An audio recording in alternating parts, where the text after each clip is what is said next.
Découvrez des destinations de rêve et vivez la passion des voyages avec CAA Québec.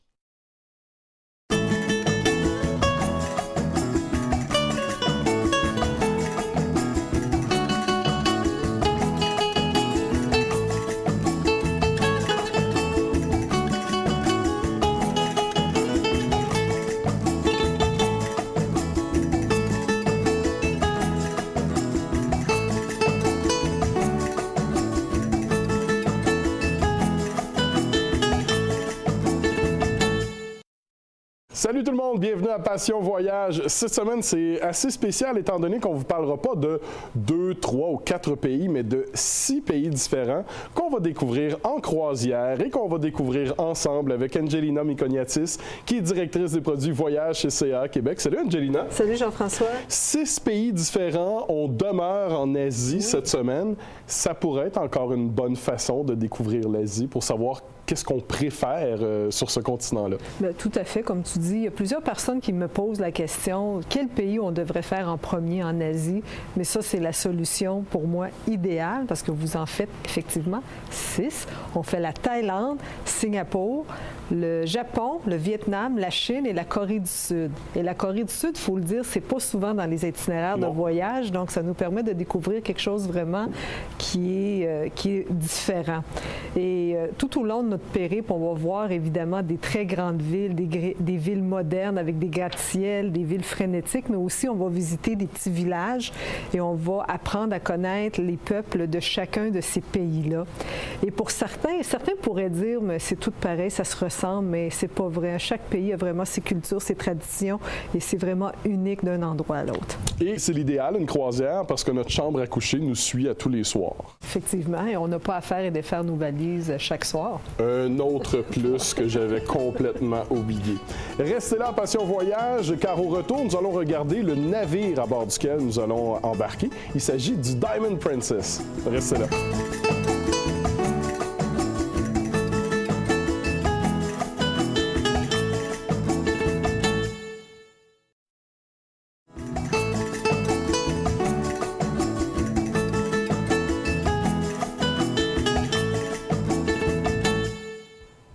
De retour à Passion Voyage, où l'on fait une croisière en Asie cette semaine. C'est quand même 6 pays qui sont au programme. La Chine, le Japon, le Vietnam, Singapour, Thaïlande et la Corée du Sud.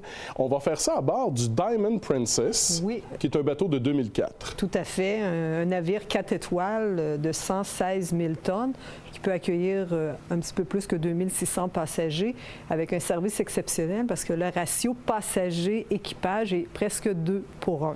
Je me souviens que tu me dis que c'est comme ça qu'on peut identifier les meilleurs bateaux, finalement. Tout à fait. Donc, on trouve à l'intérieur de ce navire l'Atrium qui est vraiment magnifique. Il fait 7 ponts. Et à l'intérieur de l'Atrium, on trouve des boutiques, des petits cafés offrant des pâtisseries du cappuccino, des endroits pour prendre la petite pause pendant notre croisière. Il y a évidemment des piscines. Il y en a 5. J'en mentionne 2 en particulier. Une qui est sous l'écran géant qui s'appelle Movies Under the Stars et l'autre qui est dans un solarium avec le toit rétractable. Donc, même s'il ne fait pas beau, on peut quand même se baigner dans les piscines. Il y a même un espace adulte à bord de ce bateau-là. Oui, le nom, c'est le sanctuaire. Donc, le nom dit tout. Hein, on va là pour s'évader. C'est plus tranquille. Oui, tout à fait. Internet café pour rester connecté avec les amis et la famille à la maison. La restauration, évidemment, très important sur un navire. Sur le Diamond Princess, il y a plusieurs options. Donc, il y a 4 restaurants qui vous offrent une option Anytime Dining. Ça veut dire que vous pouvez manger quand vous voulez, avec qui vous voulez, au restaurant que vous voulez. Parfait. Ou encore, vous pouvez manger à la salle à manger principale qui a le format traditionnel, c'est-à-dire des heures fixes, une table fixe, toujours le même serveur. Et évidemment, il y a les 2 restaurants alternatifs aussi qui sont disponibles sur ce navire-là. Comme c'est une croisière, j'imagine qu'il y a du divertissement amplement, encore une fois. Évidemment, le théâtre avec des spectacles de grande envergure et aussi des magiciens, des comédiens, etc. Il y a évidemment le casino, hein, l'incontournable sur les navires de croisière. Unique à la compagnie Princess, je l'ai mentionné tout à l'heure, c'est l'écran géant qui se trouve sur le pont des piscines qui s'appelle Movies Under the Stars. Donc, une fois la nuit tombée, c'est des films qu'on peut aller voir, évidemment, en s'installant sur le pont de la piscine. On vous sert du popcorn, du lait avec des biscuits et même des couvertures pour des soirées qui sont plus fraîches. Et évidemment, il y a une panoplie de services. On pense au spa pour les soins, le centre de conditionnement physique un peu pour perdre qu'est-ce qu'on a mangé dans les excellents restaurants. Et comme vous savez, à chaque jour dans votre cabine, vous allez voir le journal de bord avec la liste des activités pour la journée. Donc, à vous de choisir qu'est-ce qui fait votre bonheur. Et là, ce beau bateau-là, on va embarquer à bord à partir de Bangkok, en Thaïlande. Oui, mais nous, dans notre circuit, on va arriver 2 jours avant. Tu sais, Jean-François, comment on aime faire ça? Donc, on arrive 2 jours plus tôt. Ça va nous permettre de se reposer de notre long voyage. Il faut le dire, c'est quand même assez long se rendre à Bangkok. Et aussi se remettre un peu du décalage horaire. Et aussi se permettre un coussin si jamais il y a un pépin avec le vol pour pas qu'on manque le bateau. Mais surtout pour nous permettre de visiter cette magnifique ville qui est Bangkok. Et on va avoir le temps, justement, de visiter. Exactement. Donc, on commence avec le Palais Royal, qui est le site touristique incontournable à Bangkok. C'est le plus célèbre, évidemment, l'architecture thaïlandaise spectaculaire, plusieurs bâtiments, dont la résidence royale, la salle du trône et des bureaux gouvernementaux.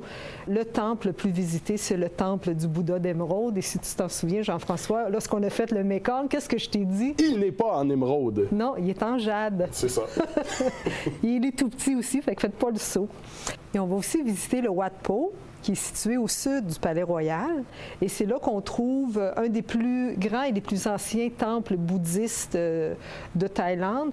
On trouve à l'intérieur le Bouddha, qui est représenté, dans le fond, sur son lit de mort, sur le bord d'accéder au Nirvana.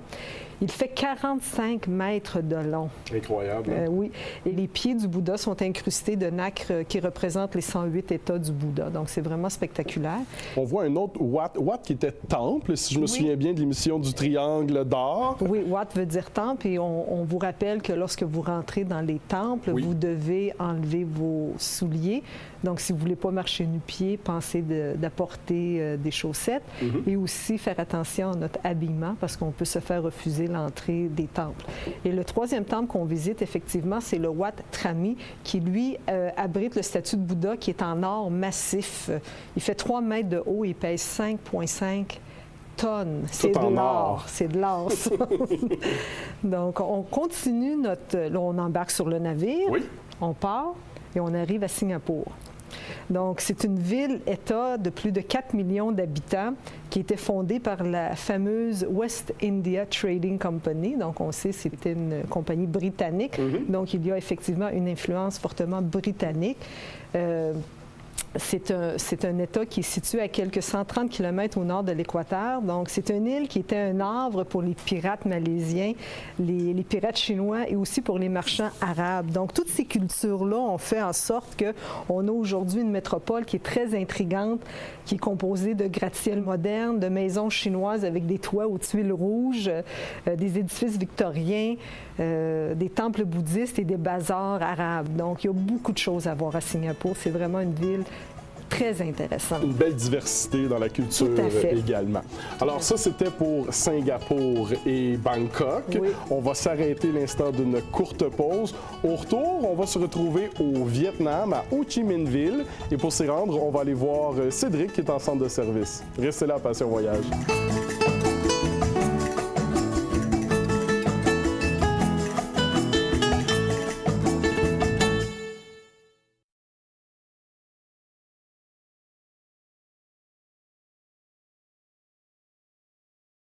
Que ce soit une croisière en Asie ou ailleurs dans le monde, la vie à bord des bateaux de croisière est relativement comparable d'un navire à l'autre.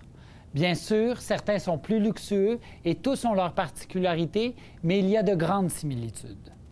D'abord, pour tout savoir sur ce qui se passe à bord, lisez votre bulletin d'information quotidien. Pratiquement toutes les compagnies de croisière en éditent un. Livré directement à votre cabine, il vous indique les événements du jour, les excursions offertes, les heures de repas, la programmation des films et spectacles et même les promotions en cours dans les boutiques. Une petite suggestion, attendez vers la fin de votre voyage pour faire vos emplettes à bord. Il n'est pas rare en effet que, tout comme dans les magasins ici, il y ait des ventes non pas de fin de saison, mais de fin de croisière. Dans certains cas, en eau internationale, des boutiques peuvent même vous offrir des tarifs hors taxes. Souvenez-vous cependant que la plupart des boutiques sont fermées lors des escales. Tout au long de votre croisière, des photographes professionnels capteront des moments inoubliables. Attendez quelques jours pour acheter vos photos, vous aurez ainsi un meilleur choix. Assurez-vous de bien connaître ce qui est compris dans le prix de votre voyage. Il se peut qu'une activité soit gratuite pour un voyageur, mais pas pour vous.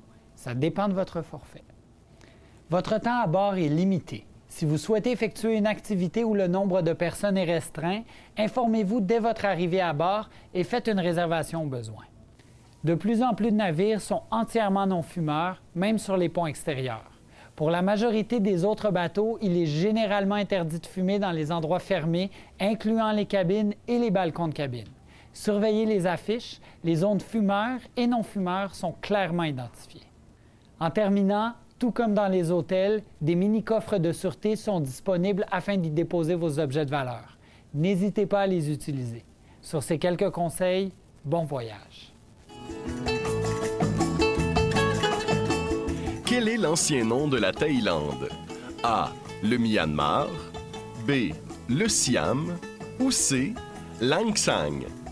La réponse après la pause.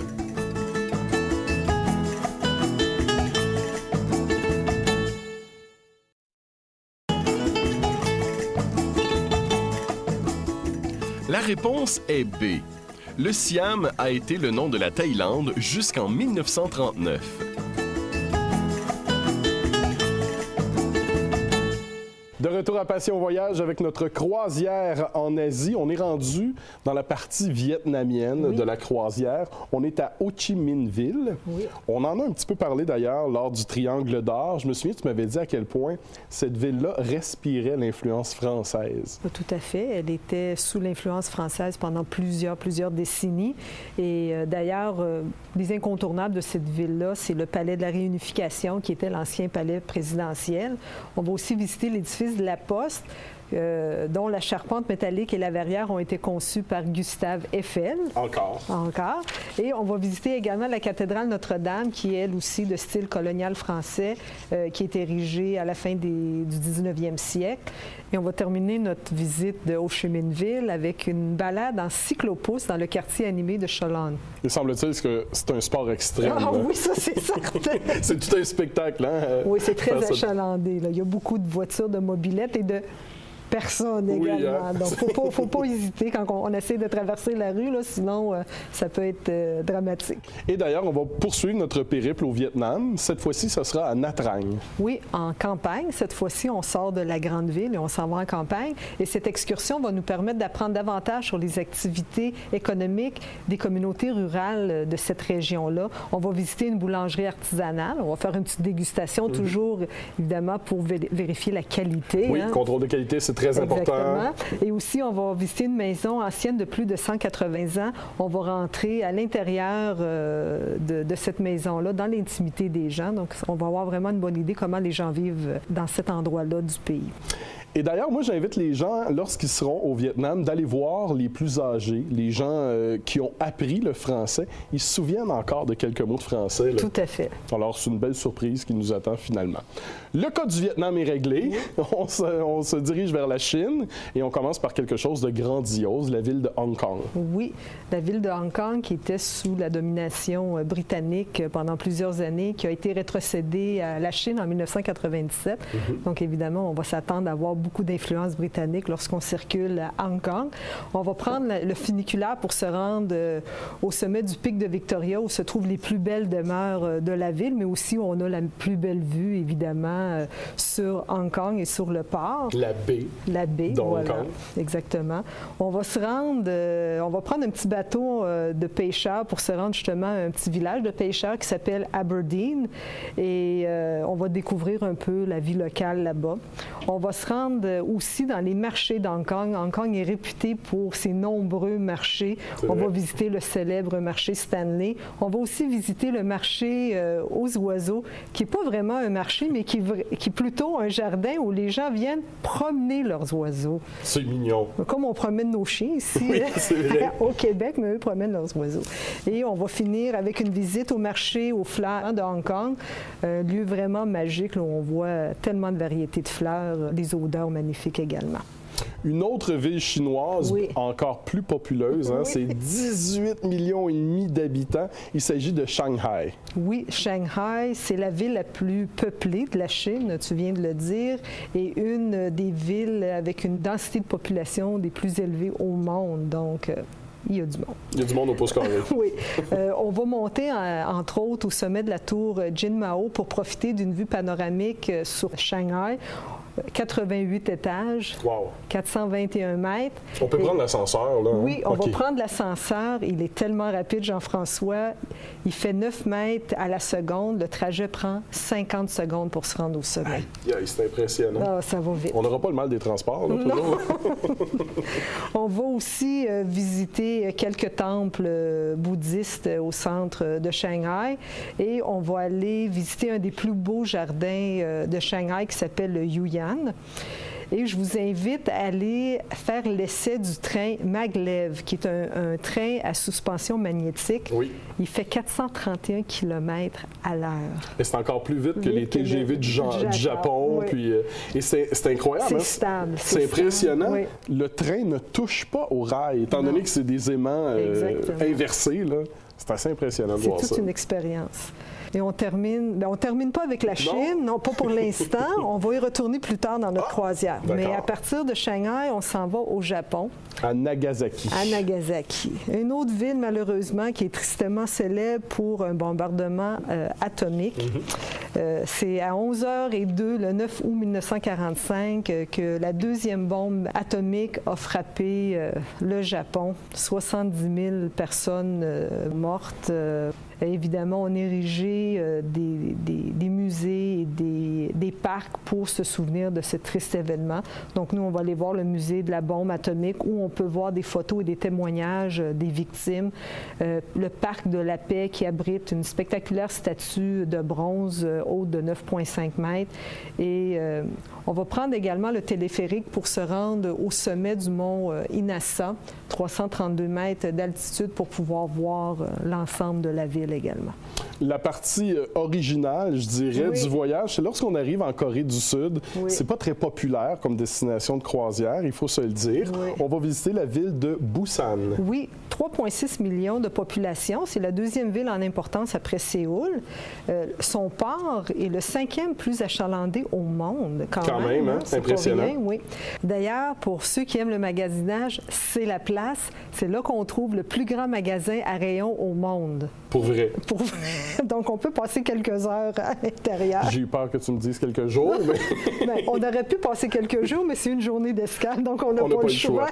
On va visiter le temple Mimosa qui est situé au pied de la montagne Busan et un des marchés les plus populaires, le plus grand marché de fruits de mer de la Corée également. rapidement, il faut parler de Beijing. Lorsque tu disais qu'il faut retourner en Chine, C'est ça. La croisière se termine à Beijing. Le débarquement se fait là. Nous, on va rester 2 jours de plus pour justement pouvoir visiter Beijing. On va visiter, entre autres, la cité interdite, construite par le 3e empereur Ming. On va aussi visiter la fameuse place Tiananmen. Ironiquement, le nom signifie place de la porte de la paix céleste. C'est quand même un peu ironique quand on sait qu'il y a plusieurs centaines de personnes qui sont mortes là, qui demandaient des réformes politiques. On va visiter l'incontournable, la Grande Muraille de Chine, vraiment impressionnante. Le palais d'été, le temple du ciel, les tombeaux des Ming et j'en passe. Il y a tellement de choses à voir à Beijing. Et comme on a 2 jours quand même à Beijing, ben on court pas trop. On va avoir le temps de visiter. Oui. C'est une croisière, mais on n'est pas toujours en train de courir. Mais là, on a débarqué de la croisière. Oui, mais je veux dire, on a quand même le temps de visiter. Oui. Là, on nous donne du temps pour respirer. Oui. On va s'arrêter. On doit respirer, nous aussi, pour prendre une pause. On va aller rejoindre Marie-Ève en centre de service à Passion Voyage. Restez là.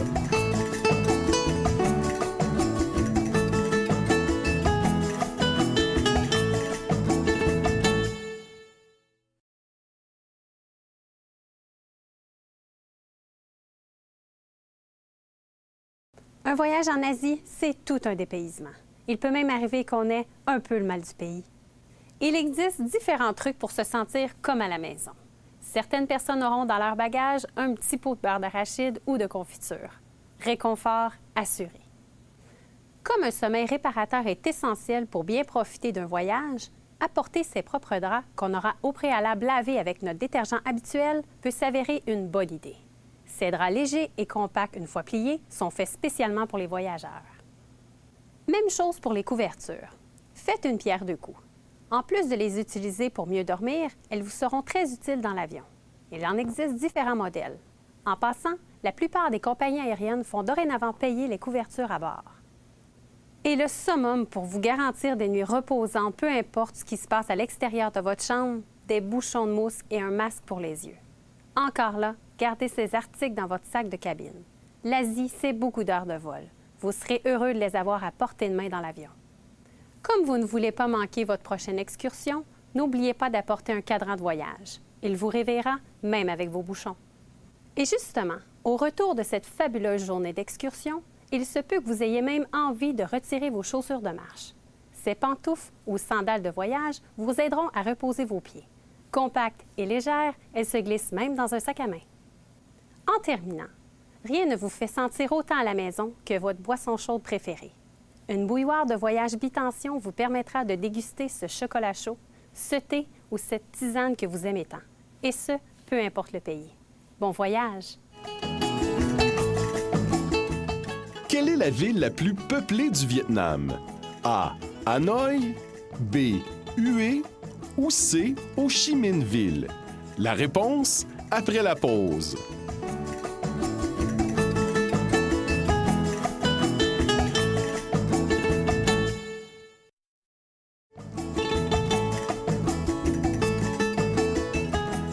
La réponse est C.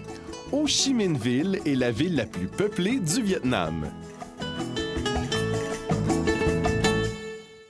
On est de retour à Passion Voyage avec notre croisière en Asie. Il y a une meilleure période pour s'y rendre, Angelina? Bien, nous, on pense que oui. On a choisi une période du 17 avril au 3 mai 2013. Et Jean-François, cette croisière-là est tellement populaire qu'on a déjà sécurisé notre allotement pour 2014, donc du 15 avril au 2 mai 2014. Donc, je peux prendre le temps de finir l'émission avant d'aller réserver quand même? Quand même. OK, super. Il devrait rester nos 2 places encore. Les points forts à surveiller? Bon, évidemment, je vous en ai parlé tout au long de l'émission. 2 nuits à Bangkok en arrivant, 2 nuits à Beijing en débarquant du navire. Les repas qui sont inclus hors du navire, évidemment, sur la croisière, les repas sont inclus. Les visites guidées autant à Bangkok qu'à Beijing. Les pourboires aux guides locaux et aux chauffeurs. Donc, encore une fois, on n'a pas besoin de débourser des sous chaque fois qu'on fait une visite de ville et tout ça. Et le service de nos accompagnateurs CA Québec. Et comme j'ai déjà mentionné auparavant, lors de nos croisières exclusives, lorsqu'on a un minimum de personnes, on peut vous offrir les excursions en français. Donc, c'est vraiment un avantage. Lorsqu'on a nos escales, vous pouvez faire vos visites en français et c'est un avantage qui est exclusif aux gens qui réservent sur nos groupes, finalement. La semaine prochaine, parle-moi de la destination dont il sera question. On s'en va en Amérique du Sud. On va faire le chemin des Incas au Pérou. Ah, quand même, ça aussi, ça va être intéressant. Oui. Alors, portez-vous bien, passez une bonne semaine. On se donne un rendez-vous la semaine prochaine avec le Pérou à Passion Voyage. Salut tout le monde!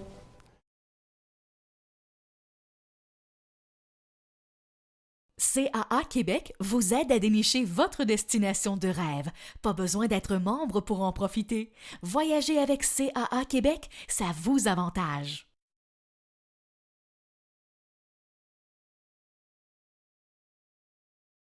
Pour plus d'informations, consultez un de nos conseillers en voyage au 1-877-986-9243 ou visitez notre site caaquebec.com.